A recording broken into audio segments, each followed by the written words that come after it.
Hey everybody, it's Mr. Carr again. Welcome back. So today we're going to be talking about 6.1 day one, interior and exterior angles. Okay, so when I talk about interior and exterior angles, and we're really talking about them within triangles, okay? We can do it for any kind of polygons, but our focus for this part is just triangles. So talk about interior angle, we are referring to inside. That's right there in the name.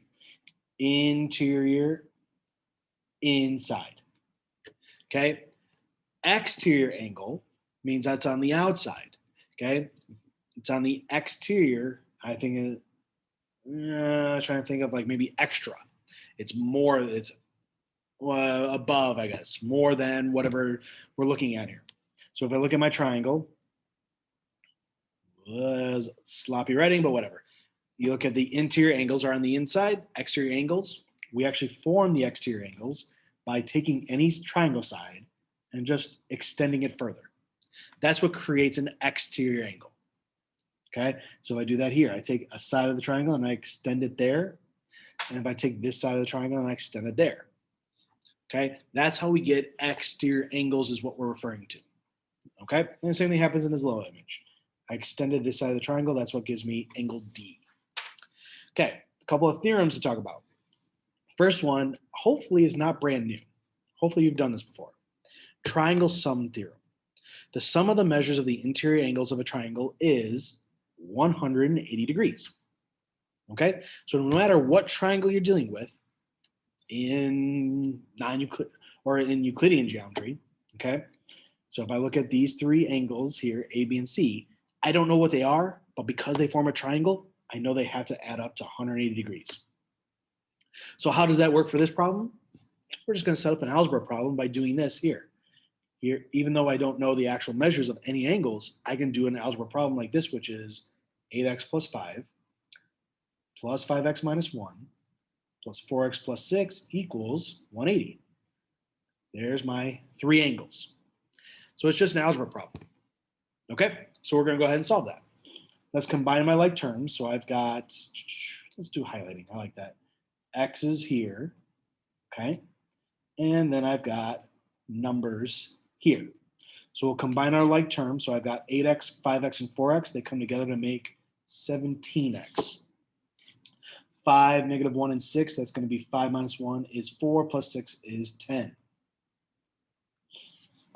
Okay, so now I can subtract 10 to both sides. 17x equals 170. Divide by 17, and I get, where am I at? 10.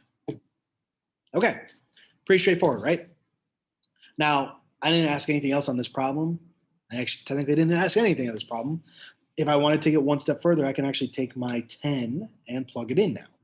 So for example, I can do 8 times 10 plus 5. That is 80 plus 5, which is 85.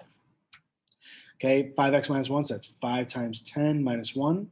That's 50 minus 1 is 49. So these are all going to be degrees. And then the last one is 4 times 10 plus 6. That is 40 plus 6 is 46 degrees. Now, if I were to take all these and add them up, 85 plus 49 plus 46 adds up to 180. All right, the next theorem, the exterior angle theorem. The measure of an exterior angle of a triangle is equal to the sum of the measure of the two non-adjacent angles. So what do we mean by that? We look at this scenario down here. Okay, I'm drawing my exterior angle, let's do it in red, by taking one side of the triangle and extending it. So I get this 120 degrees here. Okay, this is just the example. Here's 120 right here. Well, if I look at these two here that are not adjacent, they are not touching 120. Well, 50 and 70, if I add them up, that equals to 120. Okay, so because 50 plus 70 equals 120, that's what we're demonstrating here. So if I want to find the measure of angle DCB, I'm going to set this up by taking my exterior angle, 3x minus 9. It's equal to the sum of the two non-adjacent. So equal to 73 plus x. Okay, there it is. We got another algebra problem to solve. So I'm going to subtract x over. And then I'm also going to add 9 to both sides, make it one quick, easy step there. So that 2x is equal to 73 plus 9 is going to give me 82. Divide both sides by 2, and I get x equals 41. All right. The question, though, said find the measure of DCB.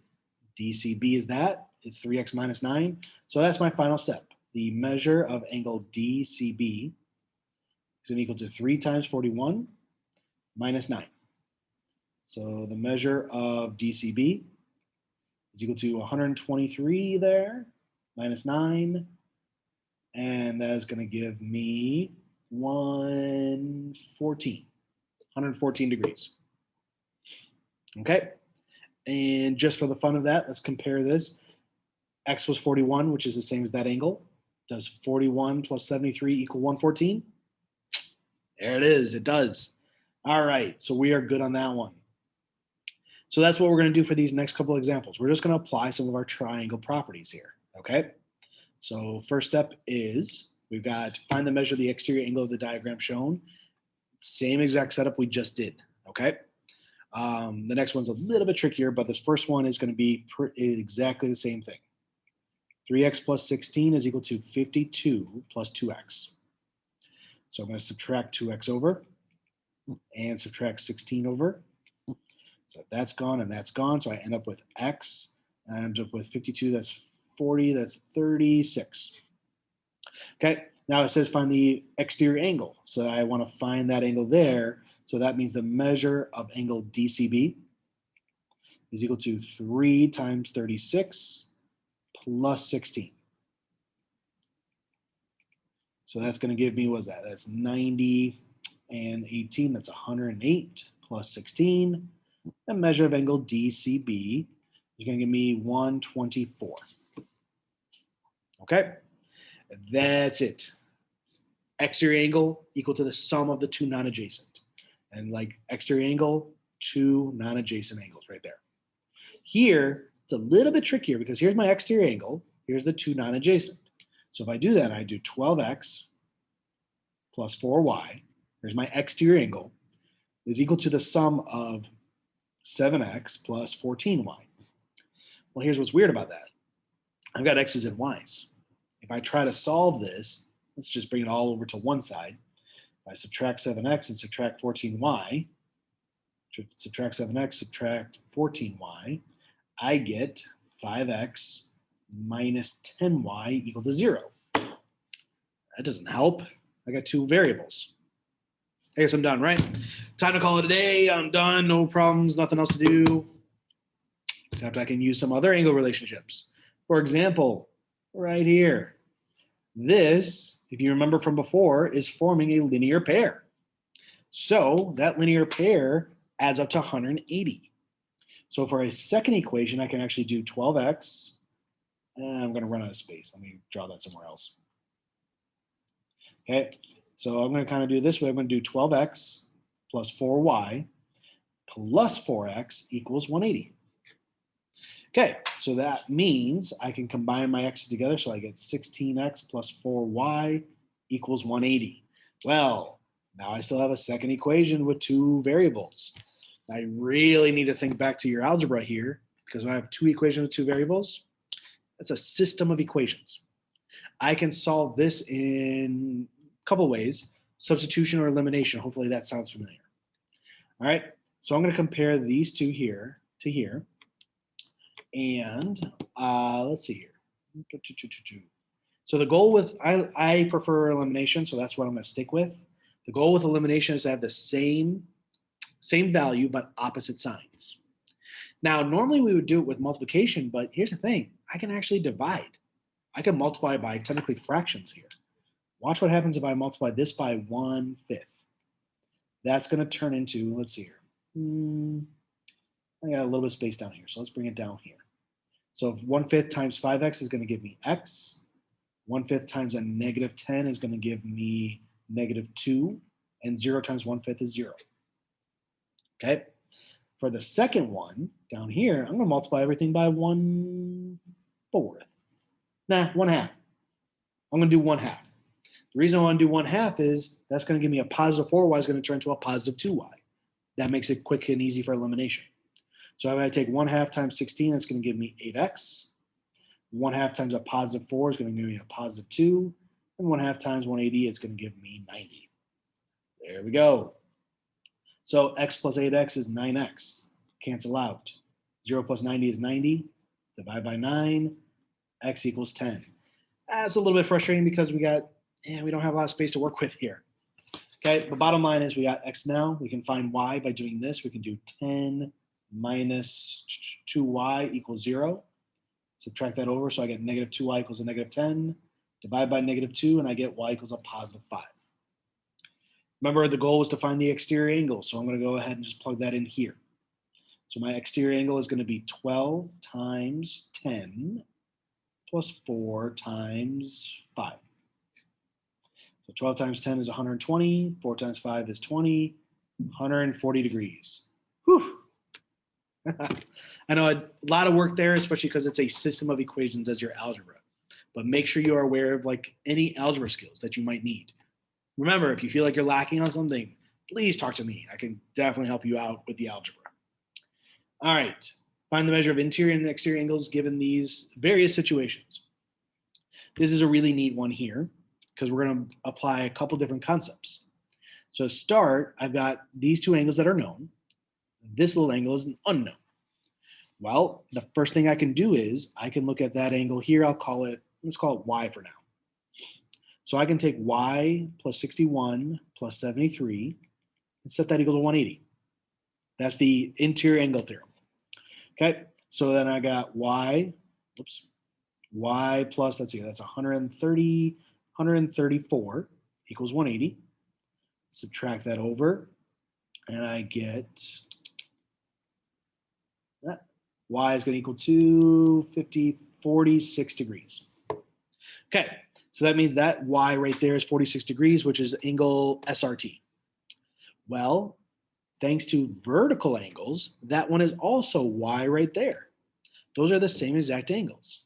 So that's going to be 46 degrees as well. Which means when I look at my second triangle here, it's just another triangle. These two angles are the same. So here's what I can do. I can take x plus 46, and that's equal to 180. There it is. So I'll put the two x's together as 2x plus 46 equals 180. Subtract that over. So that 2x is equal to, should be 134. Now divide by 2, and I get x equals 67 degrees. Okay, that's it. All right, and again, here's quick recap of that problem. We first started with the interior angle theorem. All angles add up to 180. Then I applied vertical angles to get this other angle. Then I applied interior angle again. B, here's another flashback. Okay, so here, find the measure of the unknown angles. Wish it was a little bit more specific, but we've got things like this where we can do, so we know that this angle here is congruent to that one. Hopefully you recognize this. Those are parallel lines. So let's look back to the last unit. Here's some things we know. 60 degrees here, it's going to match up to that angle. Those are also, those are corresponding angles.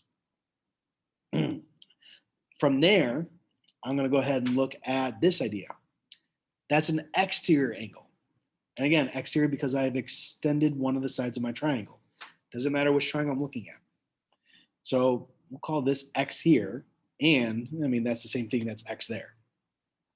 So 110 degrees is my exterior angle. 110 is going to equal to x plus 60. Okay, that's that exterior angle theorem. So then I could just subtract 60 over, so that 50 is equal to x. So I got 50 degrees in both spots here and here. All right, and then the last example here is also applying some of our parallel lines ideas. So we can actually, and that's where a lot of this exterior angle theorem comes from, is coming from a triangle inside of parallel lines like this. So if I look at this right here, let's start with 140. So we got angle 1, we know is 140 degrees. Angle 2, that is creating a linear pair. So I know that that 140 and angle 2 have to add up to 180, making that 40 degrees. Okay. Oh, there is no 3. Okay. Yeah, okay. Let's see here. Let's apply some of the things we've done, which is the exterior angle theorem. 140, 80, and 11, right? Those are the exterior angles in this scenario. Let me just go ahead and highlight that. Okay, so angles 80, angle 11, angle 80, and 140, that's an exterior angle. Or I could focus on the 40. 40, 80, and 11 make up 180. I don't care which one you do, just make sure you are using something that makes sense. Okay, so I can do this. I'm going to do angle 11 is equal to, no, I don't want to do that. I want to just set up my exterior angle idea, which is 140 degrees is equal to 80 degrees plus angle 11.